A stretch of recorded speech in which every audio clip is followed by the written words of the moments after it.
курбу, жакын курбу. Ал эми жакын курбумду демекчи болсок, близкую подругу. Близкую подругу. Я люблю близкую подругу. Близкую.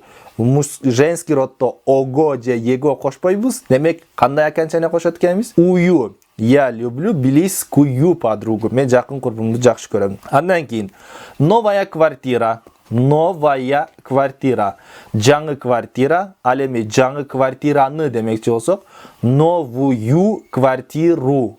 Новую квартиру. Новую квартиру десек жаңы квартираны болот. Мисал үчүн, мен жаңы квартираны сатып алдым демекчи болсок, я купил новую квартиру деп айтабыз. Я купил новую квартиру. Мен жаңы квартираны сатып алдым. Андан кийин русская школа.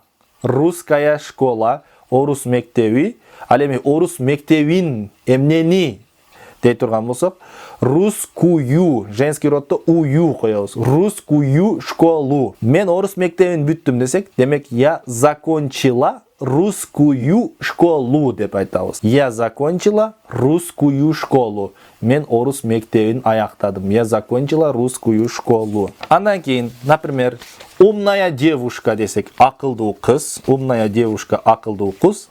Ал эми акылдуу кызды демекчи болсок, умную девушку деп айтабыз. Умную девушку, акылдуу кызды. Мисал үчүн, мен акылдуу кызды жакшы көрөм десек, я люблю умную девушку. Мен акылдуу кызды жакшы көрөм.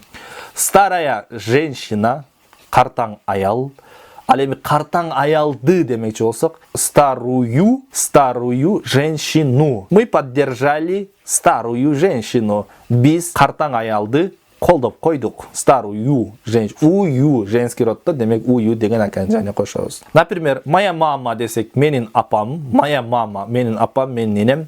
Ал эми менин апамды демекчи болсок, мою, ую деген аканчаны кошобуз. Мою маму, менин апамды. Мою маму, менин апамды деген мою маму деп айтабыз. Женский родто демек ую деген